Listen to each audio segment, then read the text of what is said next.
আসসালামু আলাইকুম দর্শক, শুভেচ্ছা নিন আপনাদের সবাইকে স্বাগত জানাচ্ছি আমি কনক সারোয়ার আজকের অনুষ্ঠানে। দর্শক, শিরোনাম দেখে বুঝতে পারছেন আমাদের প্রিয় প্রতিবেশী রাষ্ট্র ভারত একটি অস্বাভাবিক সিদ্ধান্ত নিয়েছে। তারা গত 8 এপ্রিল ট্রান্সশিপমেন্ট যে চুক্তি ছিল ভারতের সাথে সেটি একতরফাভাবে হঠাৎ করেই বাতিল করে দিয়েছে। তো ধারণা করা হচ্ছে যে বাংলাদেশের যে অব্যাহত যে কূটনৈতিক যে সাফল্য পৃথিবীর বিভিন্ন দেশের সঙ্গে ডক্টর ইউনূসের নেতৃত্বাধীন এই সরকারের সার্বিক পরিস্থিতিতে বাংলাদেশে যখন বিনিয়োগ সম্মেলন চলছে ঠিক সেই সময় তারা এই জাতীয় একটি সিদ্ধান্ত প্রদানের মাধ্যমে বাংলাদেশকে একটু নেগেটিভলি প্রজেক্ট করতে চেয়েছে যে প্রতিবেশী রাষ্ট্র ভারত বাংলাদেশের সঙ্গে ট্রান্সশিপমেন্ট চুক্তি বাতিল করেছে। এই বিষয়টি নিয়ে আমরা বিস্তারিত জানবো, একটি পর্যালোচনা শুনবো। আমাদের সঙ্গে যোগ দিচ্ছেন আমাদের অতিথি, আপনাদের অত্যন্ত প্রিয় মানুষ, আন্তর্জাতিক সম্পর্ক বিশ্লেষক অধ্যাপক এম শাহিদুজ্জামান। স্যার, আপনাকে স্বাগত জানাচ্ছি আজকের অনুষ্ঠানে। তো স্যার, এই যে বিষয়টা স্যার 2020 সালের 29শে জুন এরকম একটি চুক্তি হয়েছিল এবং ট্রান্সশিপমেন্টের বিষয়টা তো আমি যদি দর্শকদেরকে বলি, এই ট্রান্সশিপমেন্ট মানে হচ্ছে একটি দেশ থেকে আরেকটি দেশে পণ্য যাওয়ার পথে মাঝখানে অন্য কোনো দেশের বন্দর বা এয়ারপোর্ট ব্যবহার করা। বাংলাদেশ থেকে নর্মালি নেপাল ভুটানে পণ্য যায় এবং নেপাল ভুটান বা ভারতের এই বিভিন্ন বন্দর ব্যবহার করে আমরা আমাদের পণ্য ইউরোপের বিভিন্ন কান্ট্রি বা পশ্চিমা দেশগুলোতে গার্মেন্টস পণ্য অন্যান্য কিছু যায়। এটাই হচ্ছে মূলত ট্রান্সশিপমেন্ট, অর্থাৎ আরেকটি দেশের বন্দর বা এয়ারপোর্ট ব্যবহার করা। তো স্যার, এই যে হঠাৎ করে এই যে ভারতের যে একতরফা সিদ্ধান্ত, আন্তর্জাতিক বিশ্লেষক হিসেবে আপনি কিভাবে দেখছেন এই বিষয়টিকে একটু সহজ করে যদি আমাদের দর্শকদের জন্য যদি বুঝিয়ে বলেন স্যার। হ্যাঁ, ধন্যবাদ। আসলে ট্রান্সশিপমেন্টের ধারণা যে ভারতের মাধ্যমে আমাদের যে পণ্যগুলো যাচ্ছে সেগুলো ভারতীয় ক্যারিয়ারের মাধ্যমে সেগুলো ট্রান্সফার্ড হয়ে শিফট হয়ে ওই দেশে যে পৌঁছাবে এবং সেটার জন্য যে ভারত নির্দিষ্ট চার্জেস দাবি করবে বাংলাদেশ সেটা দেবে। এটা মূলত ইনিশিয়েটেড হয়েছিল কোভিড এর সময়ে 2020 সালের দিকে, কিন্তু ওই সময়টায় যে ডিফিকাল্টিস গুলো ছিল বাংলাদেশের পক্ষে সেগুলো ভারত হাসিনা রেজিমের কালে ভারত এটা রাজি হয় আমাদের জিনিসগুলো পৌঁছে দিতে, কেননা তারাও কিন্তু বাংলাদেশ রেসিপ্রোকেট করেছিল। বাংলাদেশও কিন্তু ট্রান্সশিপমেন্ট সহ অনেক বহুমুখী সহযোগিতা করছিল ভারতকে তার 7 সিস্টার্স এ পৌঁছে দেওয়ার ব্যাপারে।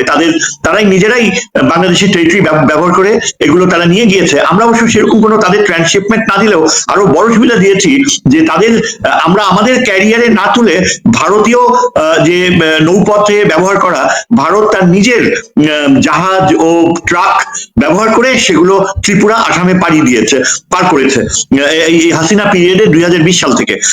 এখন এই যে আকস্মিক ভাবে আপনি যেটা বললেন যে ভারত যে কাজটা করলো, এটা কিন্তু সাপে বর হয়েছে আমাদের জন্য, এবং ভারত তাৎক্ষণিকভাবেই কিন্তু উপলব্ধি করেছে, কেননা তারা স্পেশালি ল্যান্ড ট্রান্সশিপমেন্ট যেটা নেপাল আর ভুটানে ভারতের যে ক্ষুদ্র ল্যান্ড পার হয়ে যাওয়ার কথা, যে ট্রেড একটা স্টেডি ওয়েতে গড়ে উঠেছে এবং যেটা মোটামুটি যদিও সার্ক স্পিরিটের সাথেই আমাদের এই 4টি দেশের বেলায় প্রযোজ্য, যে নেপাল, ভুটান, ভারত আর বাংলাদেশ ট্রান্সশিপমেন্ট। এটা যখন ভারত বুঝতে পারলো যে নেপাল আর ভুটানে বাংলাদেশের ট্রান্সশিপমেন্টটা বন্ধ করে দেওয়াটা বরং নেপাল আর ভুটানকেও শাস্তি দেওয়া হচ্ছে, তখন আবার ভারত খুব তাড়াতাড়ি উইথড্র করলো।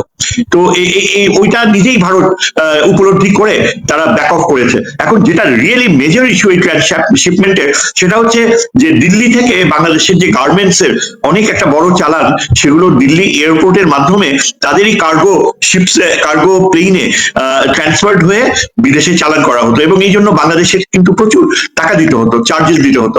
এখন ভারত যেটা করলো, আমাদেরকে মানে একটা পর্যুদস্ত করার প্রয়াসে তারা এই ধরনের সিদ্ধান্ত নিয়ে আমাদের কোনো ক্ষতি করেনি, বরং ভারতের একেবারে ইন্টারন্যাশনাল ইমেজটা ভুলুণ্ঠিত হয়েছে। কারণ ভারতের এই সিদ্ধান্ত জানবার সাথে সাথেই মধ্যরাতে আমাদের কমার্স অ্যাডভাইজার মিটিং ডাকেন এবং অত্যন্ত দ্রুত গতিতে ঢাকা ও সিলেটের মাধ্যমে আমাদের এই কার্গো প্লেনসে সেগুলো যে ট্রান্সশিপমেন্ট হওয়ার কথা ছিল সেগুলো তাৎক্ষণিকভাবে সিদ্ধান্ত হয় যে যত দ্রুত সম্ভব এগুলো ফ্লাই করে পৌঁছে দেওয়া হবে। সুতরাং সত্যিকার অর্থে বলতে গেলে বাংলাদেশের যে অত্যন্ত এফিসিয়েন্ট ডিসিশন মেকিং প্রসেস এখন এমার্জ করেছে, সেটা সম্পর্কে ভারতের কোনো ধারণাই ছিল না। ভারত যখন উপলব্ধি করলো যে বাংলাদেশকে এভাবে একটা বেকায়দায় ফেলতে যেয়ে বরং বাংলাদেশের ইমেজ তারা আরো সামনে তুলে ধরেছে। তাদের এক্সকিউজ ছিল এই যে বাংলাদেশের পণ্য ফ্লাই করতে যে ভারতীয় ব্যবসায়ীরা নাকি নালিশ করছিল যে তাদের নিজেদের পণ্য এই কার্গো প্লেনসে ওঠাতে ডিলে হচ্ছে এবং তাতে ভারতীয় ব্যবসা ক্ষতিগ্রস্ত হচ্ছে। ভালো কথা, হতেই পারে, কিন্তু সেটা তো আমাদেরকে আগে জানিয়ে দিলেই হতো। সভ্য আচরণ দুইটা প্রতিবেশীর মধ্যে তো সেরকমই হয় যে আমরা পারছি না, আপনারা আমাদের নিজেদের বিকল্প ব্যবস্থা করেন। ভারত যেটা করলো সেটা অতি নাটকীয়তা, এবং এটার সাথে সাথেই গ্লোবাল মিডিয়াতে ভালো করেই ফলাও পেল, এবং মোটামুটি প্রতিটি পশ্চিমা দেশেই এটা জানাজানি হয়ে গেল যে প্রথমে বাংলাদেশের হঠাৎ করে ভিসা ব্যবস্থা সম্পূর্ণ তারা বন্ধ করে দিয়েছে, এবং সেখানেও কোনো রিয়েলি কার্যকর কারণ তারা দেখাতে পারেনি, এবং তাদের পশ্চিমবঙ্গের অর্থনীতিতে বড় রকমের ক্ষতি হচ্ছে। তারপরে তারা আবার এটা এই যে আমাদের এই ট্রান্সশিপমেন্টের ব্যাপারে পাল্টা ব্যবস্থা নিল। আসলে বাংলাদেশে এখন এত প্রফেশনালস একটা কালচার ডেভেলপ করছে, এবং আমাদের প্রফেসর ইউনুসের অ্যাডভাইজার্স হিসেবে যারা নতুন যোগদান করেছে, স্পেশালি টেলিকমিউনিকেশন সেক্টরে আমরা যেখানে স্টারলিংকস এর সাথে সংযোগ স্থাপন করতে যাচ্ছি, সেখানে আমাদের এই ধরনের ব্যবসায়িক প্রক্রিয়া এখন আরো দ্রুত গতিতে, আরো কার্যকারিতা ও যেটাকে আমরা বলি এফিসিয়েন্সি, সেটা সঞ্চয় করছে। ভারত ভাবছে যে আমরা ঠিক আগেকার ওই রেজিমের যে পর্যায়ে ছিল, যে একেবারে দুর্নীতিগ্রস্ত সিদ্ধান্তহীনতায় ভুগছে, সেটা হবে। সেরকম কোনো কিছুই তো ঘটেইনি, বরং আমাদের যে এখন অত্যন্ত কার্যকর ভাবে একটা সিদ্ধান্ত গ্রহণ প্রক্রিয়ায় we have achieved a leap. যেমন ধরেন ন্যাশনাল সিকিউরিটি অ্যাডভাইজার হিসেবে সামনে চলে এসছে নতুন একজন অত্যন্ত যোগ্য ব্যক্তি। তারপর কমার্সে যে ইনিশিয়েটিভ গুলো নেওয়া হচ্ছে বাণিজ্যের ক্ষেত্রে, বাংলাদেশ আরো আস্থা অর্জন করছে। আমাদের বায়ার্সরা যারা রয়েছে এই গার্মেন্টস ইন্ডাস্ট্রিতে স্পেশালি, তারা মোটেও কোনো কিছু ব্যাক অফ করেনি, যে এই যে ভারত আমাদেরকে একটা বিব্রতকর পরিস্থিতিতে ফেলতে চেয়েছিল, তার ফলে কিন্তু ভারত কোনোভাবে সাকসেস অ্যাচিভ করতে পারেনি। আমাদের কমিটমেন্ট গুলো ওভাবেই রয়েছে। তবে স্যার এই ভারতের এই সিদ্ধান্ত আমাদেরকে কিন্তু স্যার ভারতের উপর যে নির্ভরশীলতা, সেটি থেকে আরো বের হয়ে আসতে সহায়তা করবে। কিন্তু মানে বাংলাদেশ এখন তার মতো করে কিভাবে শিপমেন্ট করবে, কিভাবে পাঠাবে, এবং ধরেন খুব বেশি না, আমি 2023-এর একটা হিসাব দেখছিলাম যে দিল্লি বিমানবন্দর ব্যবহার করে আমরা প্রায় 5-7 হাজার কেজির মতো গার্মেন্টস পণ্য পাঠিয়েছিলাম। আসলে খুব বেশি না কিন্তু।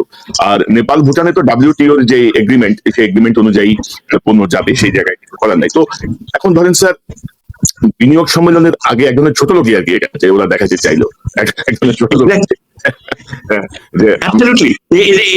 এটা সত্যি আমাদের অবাক লাগে। ভারতীয় আমলাতন্ত্র তো মানে মোরাললেস খুবই প্রফেশনাল, আমরা জানতে পারি। স্পেশালি তাদের যে প্রচন্ড প্রতিযোগিতা সম্পন্ন বিশ্ব গ্লোবালাইজেশনের যুগে ভারতের একটা ইমেজ ছিল, তাদের আমলাতন্ত্রের ইমেজ ক্ষতিগ্রস্ত করছে, কারণ এগুলো আবেগপ্রবণ সিদ্ধান্ত।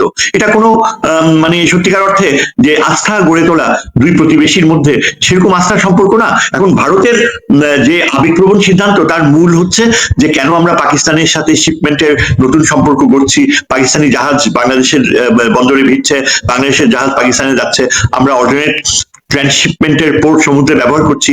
শ্রীলঙ্কা ও মালদ্বীপ দুই দেশই রাজি হয়েছে বাংলাদেশের ট্রান্সশিপমেন্টের দায়িত্ব নিতে। ভারতীয় কোনো বন্দর আমরা ব্যবহার করছি না।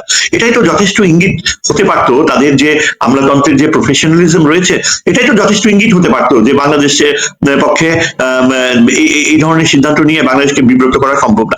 আসলে এটা এমনও হতে পারে যে ভারতীয়রা এটা চিন্তা করেছে যে তাদের এই ফ্যাসিলিটিটা বাংলাদেশকে দেওয়ার বোধহয় খুব বেশি প্রাসঙ্গিকতা নেই, এবং হয়তোবা এমনও জেনুইনলি হতে পারে যে ভারতীয় ব্যবসায়ীরা ফিল করেছে যে এই ফ্যাসিলিটিটা বাংলাদেশে দেওয়ার ফলে তারা কিছুটা ডিলেইড হচ্ছে। সুতরাং ভারত কি করলো, এটা অ্যাব্রাপ্টলি করে ফেললো। আমাদেরকে জানালেই পারতো যে তারা এই ফ্যাসিলিটিটা উইথড্র করছে, এবং তারা এটুকু বলতে পারতো যে আপনারা নিশ্চয়ই আপনাদের কোনো অসুবিধা হবে না অল্টারনেট ফ্যাসিলিটি ডেভেলপ করে নিতে। এভাবে বাংলাদেশকে জানিয়ে দিলে কিন্তু পুরো বিষয়টাই একটা স্বাভাবিক পর্যায়ে থাকতো। কিন্তু ভারত যা করেছে, এর ফলে আমরা এখন পাল্টা আরো ভবিষ্যতে, তো আরো নিকট ভবিষ্যতে বাংলাদেশ আরো স্বাধীন সিদ্ধান্ত নিচ্ছে, বেশ কিছু স্বাধীন সিদ্ধান্ত নেবে, যার ফলে আমাদের ব্যবসায়িক সম্পর্কগুলো আরো বৃদ্ধি পাবে এবং আর এর মাত্রা বৃদ্ধি পাবে। আমাদের প্রফেসর ইউনুসের উনি এখন একটা পেস অর্জন করেছে অর্থনৈতিক যে প্রবৃত্তি বৃদ্ধি করার, এবং এখানে যে কয়জন প্রফেশনালসরা রয়েছে, তারা কিন্তু পুরো কালচারটাকেই এখন পরিবর্তন করছে। আশা করা যায় যে আমলাতন্ত্রের মধ্যেও যে কমার্সের যে আমলাতন্ত্র, ব্যবসায়িক যে আমলাতন্ত্র, তারা এখন আরো সরাসরি ব্যবসায়ী শ্রেণীর সাথে আরো প্রফেশনাল দ্রুত সিদ্ধান্ত নেওয়ার প্রক্রিয়া বাস্তবায়ন করতে পারবে। এবং এটা আমাদের ভারত নিজেই বুঝতে পারবে। এবং জয়শঙ্কর কিন্তু একটা কথা স্বীকার করে নিয়েছে যে তিনি অত্যন্ত অনুতাপের স্বরে পরশুদিন বলে ফেললেন যে ভারত যে বাংলাদেশের প্রকৃত বন্ধু এটা বাংলাদেশ উপলব্ধি করতে পারবে। তো এটা তো আমরা উপলব্ধি করতে চাই, উপলব্ধি করার মতো বাস্তব আচরণ যদি থেকে থাকে তাহলে আমরা নিশ্চয়ই উপলব্ধি করবো। আমরা জয়শঙ্করের কথাকে শুভ কামনা করছি যে তারা বুঝতে পারুক যে বাংলাদেশ এখন আগেকার ওই পর্যায়ে নেই। আমাদের রাজনীতি এবং অর্থনীতি প্রক্রিয়া একটা নতুন গতি সঞ্চার করতে যাচ্ছে। আমার সাথে গত 54 বছর ধরে ভারতের বন্ধুত্ব দেখছি স্যার। তবে এটা একটা ভালো দিক যে এবার ধরেন আমাদের চিকিৎসার জন্য মানুষ আপাতত প্রায় তো যাচ্ছেই না বলা চলে, তাও শাড়ি কেনার জন্য মানুষ যাচ্ছে না, কসমেটিক্স কেনার জন্য মানুষ যাচ্ছে না। আমার মনে হয় যে এই ধারাটা অব্যাহত রাখা উচিত বাংলাদেশের, মানে অন্তত তাদের যে দাদাগিরি বা তাদের যে সীমান্ত হত্যা আমরা দেখেছি তার একটা প্রতিবাদ সুলভ হলেও তারা এখন ফ্রি ভিসা দিলে আমাদের মনে হয় যে যাওয়া উচিত হবে না। আর আরেকটি বিষয় যোগ করতে চাই, বাংলাদেশের সাথে ভারতের অনেক অসম চুক্তি যেগুলো হাসিনা করে গেছে, সেই জায়গাটায় স্যার আমরা আমাদের পক্ষ থেকে আমরা কোন চুক্তিগুলো বা কি বাতিল করতে পারি বলে আপনি মনে করেন? দেখেন, ভারত আমাদের সাথে যে আচরণ করে এসছে এবং হাসিনা সময় চুক্তিগুলোর ভিত্তিতে আমরা একটা জিনিস অনুধাবন করছি যে আমরা ভারতের কাছে কিন্তু কোনো রকমের বিশেষ কোনো ফেভার চাইও না, এবং হাসিনার চুক্তিগুলোর ভিতরে কোনো চুক্তি এমন আমাদের জানা নেই যে আমাদেরকে ভারত ফেভার করেছে। যেটা আমরা চেয়েছি এবং এখন আমরা চাই তা হচ্ছে ভারত শুধু আন্তর্জাতিক আইন মেনে চলুক, আন্তর্জাতিক আইনের ধারায় যে আদান প্রদান হচ্ছে, যেভাবে পারস্পরিক সম্পর্ক গড়ে ওঠে সেটাই ভারত মেনে চলুক। আমাদের বেলায় দেখা যাচ্ছে যে আকস্মিকভাবে ভারত যখন কোনো চুক্তি ভঙ্গ করে বা কোনো একটা সিদ্ধান্ত বাতিল করে দেয়, সেখানে কিন্তু এটা আধুনিক চিন্তাধারায় আন্তর্জাতিক আইনের বরখেলাপ। তারা আমাদের তো নদীর প্রশ্নে আন্তর্জাতিক আইন পুরোপুরি ভায়োলেট করেছে, সেটা না হয় অন্য বিষয়, কিন্তু তারই পরবর্তী সময়ে আমরা দেখতে পাই যে ভারত দাবি করছে যে হাসিনার সময় নাকি এমন এমন কিছু চুক্তি হয়েছে সেগুলো বাংলাদেশকে এখন মেনে চলতে হবে, অথচ চুক্তির কন্টেন্টস গুলো কিন্তু তারা এখনো খোলাখুলি ভাবে বলেনি। তারা দাবি করছে, যেমন ধরেন একতরফা ভাবে তারা যে ট্রানজিট সুবিধাগুলো পেয়ে এসছে সেখানে তাদেরকে বলতে গেলে নামমাত্র ফিস পে করতে হতো এবং অনেক ক্ষেত্রে ফিস পেও করতে হয়নি।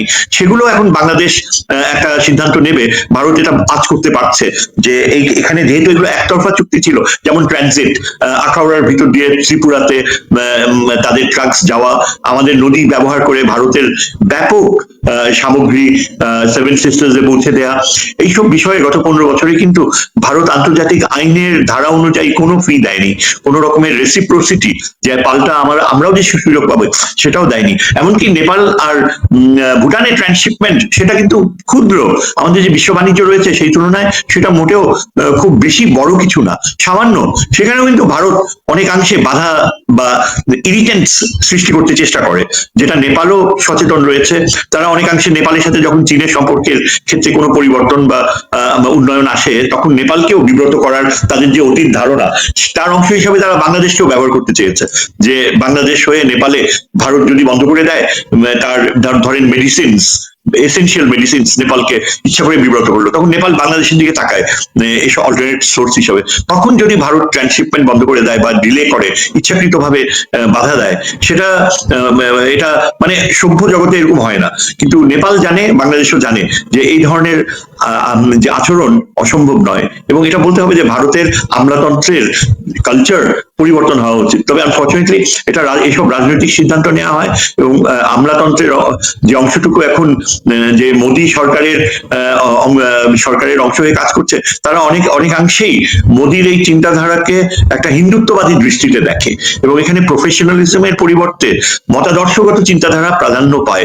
এবং এটা যদি ভারতীয় আমলাতন্ত্রে ছড়িয়ে যায় তাহলে কিন্তু ভারতেরই সর্বনাশ ডেকে আনবে। ভারতের সিদ্ধান্ত গ্রহণকারীদের উপলব্ধি করা উচিত যে তারা বাংলাদেশকে বিব্রত করতে যেয়ে তারা এমন কালচার ইন্ট্রোডিউস করছে যেটা তাদের, যেমন বাংলাদেশে যেমন হাসিনা পিরিয়ডে আমলাতন্ত্রকে বিষাক্ত করার প্রচেষ্টা নেওয়া হয়েছিল, ভারত এখন একইভাবে তাদের আমলাতন্ত্রে যে হিন্দুত্ববাদী মতাদর্শ ঢুকিয়ে দিয়ে বাংলাদেশকে বিব্রত করার চেষ্টা করছে। এটা আলটিমেটলি কিন্তু ব্যাকফায়ার করবে, ভারত নিজেই ক্ষতিগ্রস্ত হবে। আসলে ইতিমধ্যেই ধরেন যে সর্ববৃহৎ গণতন্ত্র বা এইসব দাবি করা, সেকুলার দেশ দাবি করা ভারত ইতিমধ্যে কিন্তু তার এই জায়গাটা পুরো পৃথিবীর কাছে হাস্যকর হিসেবে পরিণত করেছে, যে they are not secular, they are not মানে বৃহৎ গণতন্ত্র বলে যে দাবি, সেই জাতীয় পরিবেশ আসলে ভারতে নাই। এটি পৃথিবীর কাছে স্পষ্ট হচ্ছে ক্রমশ। আসলে আপনি যেটি বলছিলেন, হাসিনার সময় কিন্তু আমরা আমাদের নিরাপত্তার ঝুঁকি ছিল, যে ভারত তার ট্রাকে করে, তার কার্গোতে করে বাংলাদেশের উপর দিয়ে কোথায় কি পাঠিয়ে দিচ্ছে আমরা কিন্তু জানতাম না। মানে ট্রেনে করে বিভিন্নভাবে যাচ্ছে, এবং আপনি জানেন যে সেই সময় আমাদের চট্টগ্রাম বন্দরে বাংলাদেশের জাহাজকে দ্বিতীয় ক্যাটাগরিতে রেখে ভারতীয় জাহাজের পণ্য খালাস করার ব্যাপারে নির্দেশনা ছিল। ভারতের পণ্য আসার সাথে সাথে এগুলো যেন মানে প্রয়োজনীয় পদক্ষেপ নেওয়া। আমার মনে হয় যে এই জায়গাগুলো ডক্টর ইউনূস সরকারের দ্রুত পদক্ষেপ নেওয়া উচিত, এবং এই জাতীয় চুক্তি বা যা নির্দেশনা ছিল সব প্রত্যাহার করা উচিত, এবং অসম চুক্তিগুলোর ব্যাপারে আমার মনে হয় যে সিদ্ধান্ত নেওয়া উচিত। আচ্ছা, আপনার কাছে আরেকটা, জি আপনি যদি কিছু অ্যাড করেন স্যার। হ্যাঁ, আমি এই ব্যাপারে বলতে চাই, আপনি যেগুলো মেনশন করেছেন যে এই যে ভারতীয় পণ্য চিটাগং পোর্টে ব্যবহার করার ব্যাপারে তাদের প্রায়োরিটি দেওয়া হতো, এগুলো কিন্তু আমি যতদূর শুনেছি বন্ধ হয়েছে। অনেকাংশেই কিন্তু ভারতের এই ধরনের সুবিধাগুলো এখন আর ভারত পায় না। এমনকি তারা যে ট্রানজিট ব্যবহার করতো আখাউড়া দিয়ে যাওয়ার ব্যাপারে, আমি যতদূর অবগত রয়েছি এগুলো কিন্তু বন্ধ করে দেওয়া হয়েছে, এবং ভবিষ্যতে আরো পদক্ষেপ নেওয়া হবে, এবং এগুলো সবগুলোই কিন্তু অসম ভিত্তিতে হয়েছে। এই জন্যই কিন্তু ভারত বুঝতে পারছে যে একটা ধারাবাহিকতা ডেভেলপ করবে, এবং যেসব বড় বড় আদান প্রদান ছিল যেগুলোর জন্য ভারত রিকোয়েস্ট করেছে, যেমন বাংলাদেশের ভিতর থেকে উত্তরবঙ্গে তারা একটা শর্টকাট করিডোর বাস্তবায়ন করতে চেয়েছে, যেটা পশ্চিমবঙ্গ থেকে সোজা মেঘালয়ে যাবে, একটা রাস্তা ব্যবহার করা, সেটা হাসিনার সরকারও মানে ইনডিরেক্টলি তাদের কনসেন্ট ছিল, কিন্তু সেটা বাস্তবায়ন করতে পারেনি। এই সরকারের সময় এটা কোনোভাবেই ভারত এইসব সুবিধা পাবে না, এবং ভারত অবগত রয়েছে। আমাদের একটা বড় যেটা অর্জন হয়েছে যে আমাদের ইউনূস সাহেব চীন সফর করে আসার পরে আমাদের সিদ্ধান্ত গ্রহণ প্রক্রিয়ায় একটা ব্যাপক মনস্তাত্ত্বিক পরিবর্তন এসছে, এবং এখানে চীন যেসব সম্পর্কের ক্ষেত্রে পরিবর্তনগুলো আনবে বলে আমরা আশা করি, সেখানে কিন্তু চীনের যে কমার্স ডেলিগেশন, কমার্স মিনিস্ট্রির নেতৃত্বে আসার কথা খুব শিগগিরই, এতে এমন এমন কিছু চুক্তি হবে যেগুলো সরাসরি আমরা চীনের সাথে যে ট্রানজিটের সম্ভাবনা, মায়ানমারের ভিতর দিয়েই হোক বা এয়ার ট্রানজিট হোক, সেটা ঘটার সম্ভাবনা রয়েছে।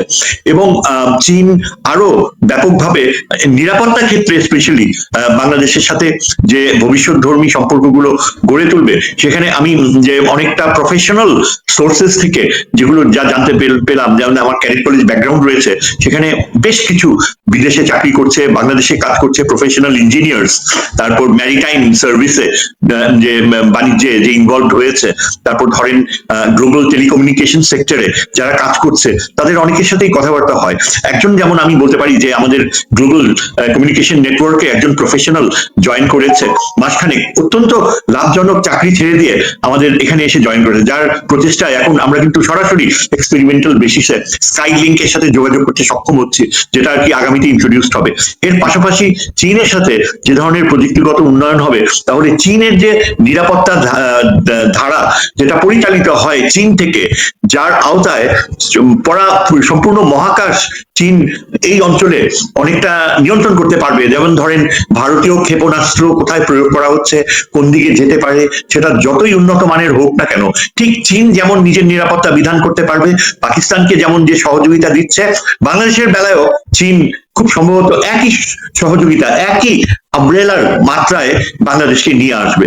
এর ফলে কি হবে, ভারত যে আমাদের কাছে উত্তরবঙ্গে যে ধরনের ব্যবস্থাগুলো নিয়েছে, অত্যন্ত উন্নত মানের ক্ষেপণাস্ত্র, যেমন SS-400 ডিপ্লয় করেছে আপনার ইয়েতে হাসিমারা এয়ারবেস, যেটা বাংলাদেশ থেকে মাত্র 70 মাইল বর্ডারের থেকে দূরে, আর বাগডোগরা এয়ারবেসে শোনা গিয়েছে যে ভারত রাফেল যুদ্ধ বিমান ডিপ্লয় করেছে। এগুলো এবং শত শত মিসাইলস তারা এই ডিপ্লয় করেছে, যেগুলো অনেকটা বাংলাদেশের দিকে তাক করা। এগুলো সবই কিন্তু তারা করছে শিলিগুড়ি করিডোরের নিরাপত্তার কথা বলে, কিন্তু এটা কিন্তু বাংলাদেশের জন্য একটা নিরাপত্তা হুমকি। এখন চীনের সাথে আমাদের যে নিরাপত্তা সম্পর্কের ক্ষেত্র যে তৈরি হচ্ছে, সেটা কিন্তু আমাদেরকে আমাদের নিরাপত্তা যে ভালনারেবিলিটি, একটা শূন্যতা, যার ফলে ভারত দাবি করে যে 2 ঘন্টায় 6 ঘন্টায় তারা আমাদের উত্তরবঙ্গ দখল করে ফেলতে পারে, এটা এখন আর সম্ভব হবে না। কেননা চীনের যে ইলেকট্রনিক্স কেপেবিলিটি, আমি এটা মোটামুটি এই ধারণাটা পেলাম যে প্রযুক্তিগত এরিয়াতে যারা কাজ করছে এখন, বাঙালি প্রফেশনাল যারা পশ্চিমা বিশ্বে কাজ করছে, তাদের কিছু কিছু ধারণাগুলো তারা প্রয়োগ করবে এবং চীনের সাথে খুব সম্ভবত আমাদের যে নিরাপত্তা সম্পর্ক গড়ে তুলবে, আমরা কিন্তু চীনের নিরাপত্তা আওতার মধ্যেই চলে আসবো এবং ভারতের জন্য এই ধরনের প্রযুক্তি, উন্নত মানের প্রযুক্তি তাদের ব্যবহার করা ভবিষ্যতে সম্ভব হবে বলে আমার মনে হয় না। অফিসার ধরেন আমরা যে পরিমাণ কি বলবো চোখ রাঙানি দেখলাম আর কি গত 15-16 বছরে, তারা হাসিনার মতো একটা ফ্যাসিস্টকে যেভাবে সমর্থন করে গেল বাংলাদেশের জনগণের বিপক্ষে, যে কিছু হলেই হাসিনার জন্য বিমান রেডি আছে, হাসিনাকে রেস্কিউ করবে, বাংলাদেশে আর্মি ঢুকে যাবে, মিডিয়ার আগের পর থেকে তো বটে, এটা স্পষ্ট ছিল। তো সেই জায়গায় আমি মনে করি যে বাংলাদেশ তার সক্রিয়তা বজায় রেখেই চীন এবং পাকিস্তানের সঙ্গে একটি নিরাপত্তা চুক্তি করা উচিত আর কি, যা বহিঃশত্রু দ্বারা আমরা যদি আক্রান্ত হই তারা যেন আমাদেরকে বন্ধুর মতো আমাদের পাশে এসে দাঁড়ায়, এটা খুব দরকার। এবং আপনি জানেন যে গত 16 বছর ধরে হাসিনা কিন্তু আমাদের সশস্ত্র বাহিনীকে নানাভাবে ক্ষতিগ্রস্ত করেছে, বিমান নৌ সেনা সব সব জায়গায় তারা যতটুকু শক্তি কমানো সম্ভব হাসিনার চেষ্টা ছিল সেটি। তো আমার মনে হয় যে সেই জায়গাটা আমাদের দেখা উচিত। আর আরেকটি বিষয় যেটি আপনি বলছিলেন স্যার, যে ধরেন চিটাগাং পোর্টে সুবিধা দিচ্ছে না, বা আমাদের ভেতর দিয়ে যে পণ্য পরিবহন করতো ভারতীয় ট্রাক, এগুলো বন্ধ হয়েছে, কিন্তু আমি এগুলো সরকারি সুনির্দিষ্ট ঘোষণা চাই স্যার। মানে সরকার বলতে হবে এই বিজ্ঞাপনের মাধ্যমে এটা করা হয়েছে, এটাকে বাতিল করা হলো, এই চুক্তির মাধ্যমে এটা হয়েছে করা হলো। হ্যাঁ, এইসব ঘোষণা আমার মনে হয় কৌশলগত কারণে এখনো দেওয়া হয়নি, কারণ ভারত এত আবেগপ্রবণ ভাবে ক্ষিপ্ত হয়ে আছে। বাংলাদেশের সিদ্ধান্ত গ্রহণ প্রক্রিয়া কিন্তু অত্যন্ত ঠান্ডা মাথায় অগ্রসর হচ্ছে। আমাদের একটা বড় অর্জন গত কয়েকদিন হচ্ছে যে আমাদের এই নিরাপত্তা উপদেষ্টা হিসেবে ডক্টর খলিল যোগদান করায় তিনি কিন্তু খুবই ওয়েল লিঙ্কড। যেমন মার্কিন নিরাপত্তা উপদেষ্টা বাংলাদেশে তার সাথে দীর্ঘ সময় আলোচনা করেছে, যার ফলে আমরা একটা বড় ধরনের পশ্চিমা মার্কিন যুক্তরাষ্ট্রের কাছ থেকেও কিন্তু আমরা একটা সমর্থন পাচ্ছি, সহযোগিতা পাচ্ছি। যে কথাটাই আপনি বললেন যে চিটাগং বা মোংলা, দেখেন মোংলার ব্যাপারে চীনকে ইনভলভ করা হয়েছে, অ্যাডভাইজার প্রধান অ্যাডভাইজার চীনকে মোংলা পোর্ট ডেভেলপমেন্টের দায়িত্ব দিয়েছে। এখানে একটা আরো গুরুত্বপূর্ণ বিষয় হচ্ছে যে চীনের উপস্থিতি মংলা পোর্টে এটা ইনশিওর করবে যে দেখেন ওইখানে কাছেই একটা বড় সমুদ্র এরিয়া রয়েছে দুবলার চরের দক্ষিণে, যাকে আমরা বলি সোয়াচ অফ নো গ্রাউন্ড, একটা বিশাল প্রায় 2000 স্কোয়ার কিলোমিটার এরিয়া বঙ্গোপসাগরে বাংলাদেশি উপকূলের কাছে, যা কিনা প্রায় 5 কিলোমিটারেরও গভীর তার ডেপথ, এবং এটা পৃথিবীর অন্যতম গভীর খাদ। এবং এখানে কিন্তু অনেক মানে ডাইভার্সিটি, বায়োডাইভার্সিটি রয়েছে, সমুদ্রের বিরল প্রাণী যেমন ব্লু ওয়েল, ডলফিনসদের বিরল একটা অংশ, তারা সব কিন্তু এই বিচরণ করে এই এরিয়াতে। এবং এখানে চীন যদি আমাদেরকে সহযোগিতা করে এই বায়োডাইভার্সিটিকে ডেভেলপ করা এবং নিরাপত্তার ক্ষেত্রে সেখানে চীনের সাবমেরিন বা নৌযানগুলি যদি পদচারণা করে, তাহলে কিন্তু ভারতের জন্য একটা বিরাট সীমাবদ্ধতা হয়ে যাবে বঙ্গোপসাগরে। কেননা তারা কিন্তু বঙ্গোপসাগরে বাংলাদেশের নৌবাহিনী জাহাজগুলোকে বিচরণ করতে প্রচুর বাধা দেয়, এবং আমাদের যে দুটো পুরনো সাবমেরিন রয়েছে সেগুলো কিন্তু গভীর সমুদ্রে যেতে বাধাগ্রস্ত হয়। এখন চীনের উপস্থিতি যতটুকুই থাকুক না কেন গ্র্যাজুয়ালি হয়ে উঠবে, সেখানে আমরা খুব বেশি প্রচার করছি না, এটা সম্ভব না। তবে ভারত প্রচন্ডভাবে ক্ষুব্ধ, তারা বিশাখাপত্তনম এবং বঙ্গোপসাগরকে তাদের নৌ পদচারণার বিশাল একটা ভূমি হিসেবে ব্যবহার করতে চেয়েছে, এবং বাংলাদেশের সাথে চীনের এই মোংলা বন্দর সহ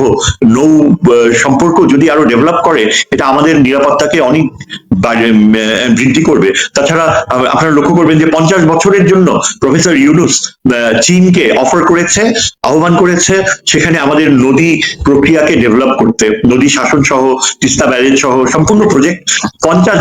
এটার একটা অত্যন্ত শক্তিশালী অর্থ রয়েছে যে চীনের স্থায়ী উপস্থিতি উত্তরবঙ্গে আমরা নিশ্চিত করব, এবং স্পেশালি শোনা যাচ্ছে যে লালমনিরহাট বিমান ঘাঁটিটা ডেভেলপ করার জন্য চীনকে আহ্বান করা হয়েছে, সেখানে পাকিস্তানের অংশগ্রহণ থাকবে। আমরা সবাই জানি যে ভারত কিন্তু বারবার আমাদের হুমকি দিয়ে আসছে, তাদের অবসরপ্রাপ্ত সামরবিদরা একদম খোলাখুলি বলছে যে তারা আমাদের রংপুরের একটা অংশ, তারা তাদের প্রয়োজন দরকার হলে সেটা বাংলাদেশ থেকে কিনে নিবে। এই ধরনের মানে উস্কানিমূলক কথা, এগুলো কিন্তু আস্তে আস্তে স্থিমিত হয়ে যাবে। বাংলাদেশ কিন্তু আমাদের এখন যে বর্তমান কৌশলগত যে বাণিজ্যিক নীতি ও প্রতিরক্ষা নীতি, সেখানে আমরা গভীর একটা আস্থার সম্পর্ক গড়ে তুলছি, যেটা হয়তো আমাদেরকে আগামী দিনগুলোতে আমরা পৃথিবীর যে 50টি দেশের ভিতর বাংলাদেশও রয়েছে, এবং ভারত বাংলাদেশকে একটা স্বাভাবিক, মানে মালয়েশিয়া, ইন্দোনেশিয়া, তারপর থাইল্যান্ড, এইসব দেশকে ভারত যে চোখে দেখে, বাংলাদেশকেও যেন সে দৃষ্টিতেই দেখে, একটা স্বাভাবিক সোভারেন স্টেট।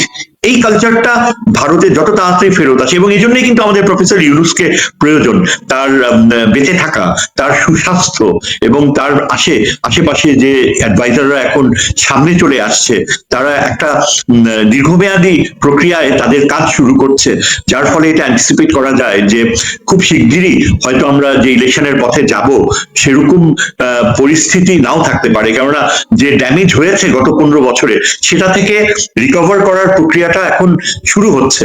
এবং এই জন্য আমার মনে হয় প্রফেসর ইউনূস কিন্তু ঠিক এই একটা ট্রানজিশনাল স্টেজে রয়েছে, এবং জনগণের মধ্যে স্পেশালি প্রফেশনালস যারা বাংলাদেশে, যেমন ধরেন আমি আপনি যেভাবে বললাম যে অনেকে যারা প্রযুক্তিগত এরিয়াতে কাজ করে, তারাও কিন্তু এখন স্থির সিদ্ধান্তের দিকে যাচ্ছে যে প্রফেসর ইউনূসের হাতে আরো সময় দরকার হবে, এবং একটা লেভেলে বাংলাদেশকে নিয়ে আসা সম্ভব হবে। তখনই আমাদেরকে গণতান্ত্রিক প্রক্রিয়ায় পদচারণা করলে 16 বছরে যে ক্ষতিটা হয়েছে সেখান থেকে গণতন্ত্রের পথে যাওয়াটা বাস্তবসম্মত হবে।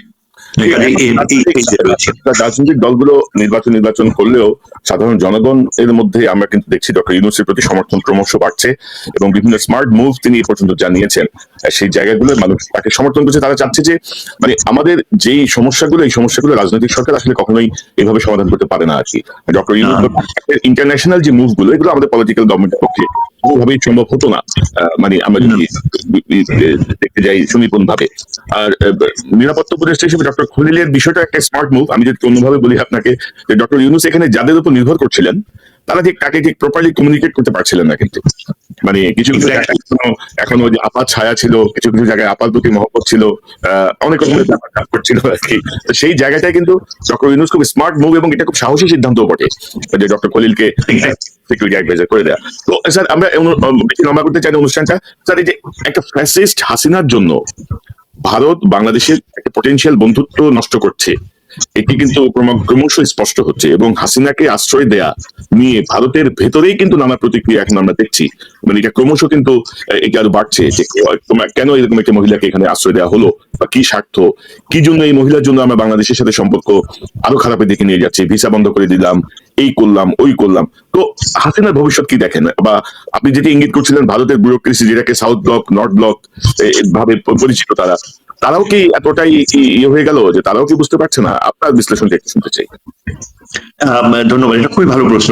দেখেন, আমার ধারণা যে ভারত সবকিছুই উপলব্ধি করতে পারছে, কিন্তু এই যে বিজেপি সরকার এবং তার পিছনে যে আরএসএস রয়েছে, আরএসএস এর ক্রমাগত চাপে মোদী সরকার কিন্তু একের পর এক ভুল পদক্ষেপ নিচ্ছে, এবং এইসব ভুল পদক্ষেপ যারা যত বেশি নিবে ততই কিন্তু বাংলাদেশের জন্য আরো সুবিধা হয়ে যাচ্ছে, আরো যৌক্তিক হয়ে যাচ্ছে যে আমরা আমাদের সম্পর্কের মাত্রাকে একটা গুণগত পরিবর্তনের দিকে নিয়ে যাই, এবং ভারত থেকে যথাযথ আমরা দূরত্বের সম্পর্কে চলে যাই।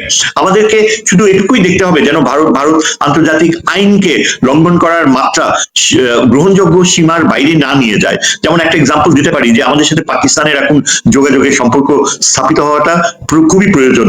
জনগণের লেভেলে প্রচুর মানুষ তারা কিন্তু অল্টারনেট হিসেবে অন্যান্য দেশ যেমন মালয়েশিয়া, থাইল্যান্ড সহ চীনে যাচ্ছে, তেমনি পাকিস্তানেও বাংলাদেশের মধ্যবিত্ত প্রচুর টুরিস্ট তারা ভ্রমণ করতে যায়, কিন্তু ভারত শোনা যাচ্ছে যে এখনো তারা পারমিশন দেয়নি ভারতের আকাশ ব্যবহার করার, এবং এটা একটা blatantly unacceptable violation international law এর। কেননা কোনো দেশ কিন্তু তার আকাশ সীমা ব্যবহার করতে দেবে না, এটা ইন্টারন্যাশনাল সিভিল এভিয়েশন ল এর বরখেলাপ। কিন্তু ভারত কিন্তু তারা এই পথ বেছে নিয়েছে, যার ফলে বাংলাদেশ বিমানও যেতে পারে না পাকিস্তানের কোনো প্লেন এখনো সরাসরি আসতে পারে না। প্রায় 1.5 লক্ষ টাকা খরচ করে বাংলাদেশের যাত্রীরা, যেখানে 50,000 টাকা লাগে return flight Dhaka to Karachi. আমরা যেমন ঢাকা টু ব্যাংকক ফ্লাইট আমরা জানি সেটা 50,000 টাকার নিচে, মানে উইদিন 40,000 আপনি রিটার্ন ফ্লাইট সম্ভব। সেখানে আপনি পাকিস্তানে যেতে এখন 1 লক্ষ বা 1,30,000 টাকার মতো লাগে জাস্ট ইকোনমি ফ্লাইট, যেটা এই ভারতের কারণে এটা ঘটছে। এটা আমি জাস্ট একটা এক্সাম্পল তুলে ধরলাম যে ভারতীয় আচরণ এখন এত আবেগপ্রবণ এবং এত অবাস্তব মাত্রায় যাচ্ছে, যেটা আমরা যদি ইউরোপের দেশগুলোকে কম্পেয়ার করি, অনেক সময় অনেক ঘটনা ঘটে ইউরোপে। আমরা দেখি জার্মানি, ফ্রান্স, ব্রিটেন, তাদের মধ্যে অনেক ভুল বুঝাবুঝি হয়, কিন্তু কখনো যৌক্তিক মাত্রার বাইরে যায় না। আসিয়ান দেশগুলো যায় না, কিন্তু দক্ষিণ এশিয়াতে আমরা দেখতে পাচ্ছি ভারত বাংলাদেশকে, আর বাংলাদেশের যে সামর্থ্য, শক্তির মাত্রা এবং যে জনসংখ্যার ভিত্তিতে বাংলাদেশের যে অবস্থান বিশ্ব রাজনীতিতে, ভারত সেটা কিছুতেই মেনে নিতে চায় না। এবং এখানে ভারত নিশ্চয়ই একটা সোভারিন কান্ট্রি হিসাবে যা খুশি তার স্বার্থে যা করার সেটা করবে, কিন্তু আমরা এটা চাইবো যে আমাদের যেসব সিদ্ধান্ত রয়েছে আমরা সরাসরি সেটা ভারত নির্ভর রাখবো না। ভারত নির্ভর রাখা আমাদের পক্ষে সম্ভব হবে না, কেননা আমাদের অন্যান্য অল্টারনেটিভস গুলো রয়েছে এবং আমরা দীর্ঘ সময় ভারতীয় যে ভারত যেসব অন্যায় সুবিধাগুলো নিয়েছে সেগুলো থেকে ভারতকে ঘুরে দাঁড়াতে হবে। যেমন ধরেন ভারত যদি বলে যে ট্রেন জার্নি, তারা ট্রেন লাইন ব্যবহার করবে পদ্মা ব্রিজের উপর দিয়ে কলকাতার শিয়ালদা থেকে ত্রিপুরার আগরতলায় ট্রেন যাবে, এটা খুবই যৌক্তিক পাওয়া হতে পারে যখন যৌক্তিক সম্পর্ক থাকে। আমরা ভারতের কাছ থেকে রেসিপ্রোসিটি হিসাবে ঢাকা টু কাঠমান্ডু বা আমাদের দেশে নেপালে যে ট্রেন রুট করব সেটাও সম্ভব হয়ে ওঠে না, ভুটানেও যে ট্রেন রুট। কিন্তু বাস্তব ক্ষেত্রে বাংলাদেশের এক্সপেকটেশন এমন হওয়া উচিত যে দীর্ঘ পথ ভারত পাড়ি দিবে কলকাতা থেকে আগরতলা যেতে, কেননা তাদেরকে ঘুরে যেতে হয় যেটা প্রায় 18 থেকে 20 ঘন্টা লাগে, সেই জায়গায় মাত্র 6 ঘন্টায় তারা বাংলাদেশের ভিতর দিয়ে আগরতলায় যেতে পারে এবং যাওয়ার সম্ভাবনা ছিল। কিন্তু আমরা এটা রহিত করেছি, আমরা এখন তাদেরকে আমাদের ট্রেন লাইন ব্যবহার করতে দেবো না। আমি তো মনে করি যে ভারতের যে ইনফ্রাস্ট্রাকচার রয়েছে, যদি একটা স্বাভাবিক দেশের মতো ভারত আচরণ করে, তাহলে কলকাতা থেকে আগরতলা ঠিক তারা যেমনি ট্রেন চালাতে চায়, তেমনি ঢাকা থেকে লাহোর পর্যন্ত, পাকিস্তানের লাহোর পর্যন্ত বাংলাদেশকে ট্রেন পরিচালনা করার অনুমতি দেওয়া উচিত। তারা যদি 6 ঘন্টায় আগরতলায় যেতে পারে, তাহলে ঢাকা সার্কের অঞ্চলে ঢাকা থেকে লাহোরে যদি বাংলাদেশের মানুষ ট্রাভেল করে 2 দিন 2.5 দিন সময় লাগবে, আর ট্রেনের ভাড়া হবে মাত্র 600 টাকা, 600 থেকে 1000 টাকা। এই ভাড়া দিয়ে তারা ঢাকা টু লাহোর যেতে পারে। যদি দিল্লি টু লাহোর ট্রেন যাওয়া সম্ভব হয়, তাহলে ঢাকা দিল্লি হয়ে লাহোরে ট্রেন যাওয়া এটা একেবারেই একটা বাস্তব পরিস্থিতি। ভারতে এমন রয়েছে, দেখেন আসামে ডিব্রুগড় থেকে প্রত্যেক দিন ট্রেন যায় বিকানের পর্যন্ত, সেখানে 4 দিন লাগে, এবং প্রত্যেক দিন ডিব্রুগড় থেকে লালগড়, যেটা পাকিস্তানি বর্ডারের কাছাকাছি, ট্রেন যাচ্ছে। এটার নাম হচ্ছে আওয়াধ আসাম এক্সপ্রেস। এই ট্রেনটা 4 দিনে যদি প্রত্যেক দিন যেতে পারে, তাহলে ঢাকা থেকে লাহোর মাত্র 2.5 দিনে যাওয়া, 2,500 কিলোমিটার, এটা খুবই স্বাভাবিক, কেননা ট্রেন লাইন রয়েছে। এটা একটা রাজনৈতিক সিদ্ধান্ত নেওয়ার ব্যাপার। আপনি কল্পনা করতে পারেন যে ভারত কখনো সেটা অ্যালাউ করবে? ভারত, মানে আমরা যে এখনো কোন অন্ধকার যুগে রয়েছি সেটাই অবাস্তব লাগে। ঢাকা টু কাঠমান্ডু পর্যন্ত ট্রেন যেতে দেয় না, সেখানে ভারত ঢাকা টু লাহোর মানে অ্যালাউ করবে। অথচ তারা কিন্তু নির্বিঘ্নে কলকাতা থেকে আগরতলায় যেতে তারা কিন্তু নিশ্চিতভাবে ধরেই নেয় যে বাংলাদেশের নাকি এই পারমিশন দেওয়া উচিত, কিন্তু তারা নিজেরা ওই ধরনের রেসিপ্রোসিটি দেখাবে না। এটাই আনফরচুনেট। আমরা তো মনে করি যে সার্কভুক্ত প্রত্যেকটা কান্ট্রির সাথে, সার্কভুক্ত প্রত্যেকটা দেশের সাথে রেল যোগাযোগ থেকে শুরু করে সড়ক যোগাযোগ স্মুথ হওয়া উচিত। এটা অবশ্যই সে বিশ্বের জায়গাটা থেকেই এটা হওয়া উচিত। আর আপনি যেটি বলছিলেন যে স্যার হাসিনার এই 15 বছরে তো ভারত, মানে আমার তো মনে হয় যে হাসিনা যদি এটা সময় পেত, মানে বাংলাদেশ তার অঙ্গরাজ্য হিসেবে ঘোষণা করেও দিতে পারতো, কিন্তু হাসিনা যে দিকে যাচ্ছিল আর কি। আর হাসিনা যে আমি ভারতকে যা দিয়েছি, ভারত কখনো তার কি ভুলতে পারবে না, রিপোর্ট করতে পারবে না। তো সেই জায়গাটা থেকে আল্লাহ আমাদেরকে বাঁচিয়েছেন, মানে আমাদের এখন আবার ঘুরে দাঁড়ানোর সময়। এবং সেই জায়গাতে আমি মনে করি যে ভারত যত পদক্ষেপ নিক, মানে ডক্টর ইউনূস সহ, মানে ডক্টর ইউনূসও যদি এখন ভারতের সাথে, ভারতের প্রতি অতি প্রীতি দেখায়, জনগণও কিন্তু সেটা মানবে না। মানে মূল বিষয় কিন্তু জনগণ 54 বছরে জনগণের মানসিক অবস্থান টোটালি মানে ক্ষুব্ধ একটা অবস্থায় আছে, যে তোমার প্রতিবেশী সুলভ আচরণ না করে তোমরা অনেক রক্ত কলম দেখিয়েছো আমাদের সাথে। তো এখন স্যার হাসিনার ব্যাপারে কি সিদ্ধান্ত নেওয়া উচিত ভারতের? আমার শেষ প্রশ্ন আপনার কাছে, বা বাংলাদেশ হাসিনাকে ফেরত পাওয়ার জন্য কি করতে পারে, বা ফেরত আনা ঠিক হবে কিনা তাকে এখানে, জাস্ট আপনার একটা মন্তব্য দিয়ে আমরা শেষ করবো। অবশ্যই আমি যেটা মনে করি যে অবশ্যই হাসিনার বিচার হতে হবে এবং যথাযোগ্য শাস্তি তাকে প্রাপ্য, তাতে কোনো সন্দেহ নাই। তবে আমার মনে হয় ভারতের উপর আমরা এই ব্যাপারে সহযোগিতা পাওয়ার কোনো আশা নেই। এটা মানে কোনো রিয়েলি লাভজনক চিন্তা হবে না, এটা কোনো বাস্তব চিন্তা হবে না। ভারত হাসিনাকে হ্যান্ড ওভার করতে হলে যে এক্সট্রাডিশন ট্রিটি প্রক্রিয়া ফলো করতে হবে, সেটা ইচ্ছা করলে ভারত সেটাকে মানে নানা উপায়ে খুবই সহজে বাধাগ্রস্ত করতে পারে। এবং আমার মনে হয় বাংলাদেশে হাসিনার বিচার যদি তাকে ফেরত না পাওয়া যায় তাহলে ইন অ্যাবসেন্সিয়া বিচার করবে। অলরেডি বাংলাদেশ সরকার কিন্তু ইন্টারন্যাশনাল যে ক্রিমিনাল কোর্ট ঢাকায় রয়েছে, তারা ইন্টারপোলকে অনুরোধ জানাচ্ছে যে রেড অ্যালার্ট ঘোষণা করতে 10 জন আওয়ামী লীগের নেতার ব্যাপারে। এটা ডেফিনেটলি একটা ইম্প্যাক্ট হবে এবং এই আওয়ামী লীগের নেতাদের রিয়েলি শাস্তির আওতায় নিয়ে আসাটা বাংলাদেশে জনগণের এখন সবচেয়ে শক্তিশালী দাবি, এবং রাজনৈতিক দলগুলো এই বাস্তবতাকে উপলব্ধি করছে, কিন্তু হয়তো কয়েকটা দল সেটাকে মানে কিছুটা অগ্রাহ্য করে। তারা বলে যে হাসিনার বিচার যদি হয় সেটা তো দীর্ঘকাল ব্যাপী হতে পারে, 5 বছর 6 বছর গড়াতে পারে, কিন্তু নট নেসেসারিলি ট্রু। দ্রুত বিচার প্রক্রিয়া কার্যকর করার উপায় রয়েছে এবং বাংলাদেশ সরকার, আমার মনে হয় প্রফেসর ইউনূসের সরকার সেই পথে হয়তো যেতেও পারে। হাসিনার বিচার যদি হয় এখানে, এবং ইন অ্যাবসেন্সিয়া প্রচুর এভিডেন্স রয়েছে, এবং আমার মনে হয় এটা ওই জেনেভাতে হেইগে আন্তর্জাতিক আদালতে যাওয়ার প্রয়োজনীয়তা দেখা দিবে কিনা এখনো সেই সময় আসেনি, তবে সেই অল্টারনেটিভ টুকুও কিন্তু রয়েছে। ভারত এমনও পর্যায়ে যেতে পারে যে আন্তর্জাতিক আইন আদালত হেইগ ভারতকে দাবি করতে পারে যে হাসিনাকে যেন তারা এক্সট্রাডাইট করে এবং হাসিনার বিচার যেন সেখানে হয়। সেটা অবশ্য যাবার ব্যাপারে বাংলাদেশের ভেতরে কতখানি আগ্রহ আছে সেটা এখনো বোঝা যাচ্ছে না, কেননা বাংলাদেশে তার বিচার হলে বাংলাদেশের যেই সর্বোচ্চ শাস্তির বিধান রয়েছে সেটা বাংলাদেশে সম্ভব, কিন্তু হেইগে যদি এটা ট্রান্সফার্ড হয় তাহলে কিন্তু সর্বোচ্চ শাস্তির ধারা সেটাকে পরিবর্তন করতে হবে। এটাই আর কি এখনো বিবেচ্য বিষয় রয়ে গিয়েছে। তবে স্যার ধরেন ডক্টর ইউনূসের এই গত 8 মাসের একটি দুর্বল জায়গা বলবো আমি যে বিচার প্রক্রিয়াটা যত দ্রুত হওয়া উচিত, কারণ এত এভিডেন্সিয়াল ডকুমেন্টস, এত ভিডিও, এত সংবাদ, এত কিছুর পরে এত দীর্ঘ সময়, এত দীর্ঘসূত্রতার কোনো প্রয়োজন ছিল না। আমরা দেখছি যে এক ধরনের ঢিমে তালীয় বিচারের বিষয়টা চলছে। তো সেই জায়গাটায় আমি মনে করি যে আরো তৎপর হওয়া উচিত, কারণ বিচার যদি না হয় ভবিষ্যতের জন্য অনেকের জন্য এগুলো অনেক হুমকি হয়ে থাকছে আমার মনে হয়। এবং অনেককে স্যার আপনি জানেন তো, অনেককে স্যার খুব সুযোগ করে দেওয়া হয়েছে দেশ ছেড়ে বিদেশে পালিয়ে যাওয়ার জন্য। তো এবং এটা ক্রমাগত চলছে কিন্তু যে ভাই এই ব্যাপারে আমার মত হলো, দেখেন হ্যাঁ এটা সত্যি যে অনেক সময় লেগে গিয়েছে, কিন্তু আমাদেরকে চিন্তা করতে হবে যে আন্তর্জাতিক গ্রহণযোগ্যতা নিশ্চিত করাটা অত্যন্ত জরুরি ছিল।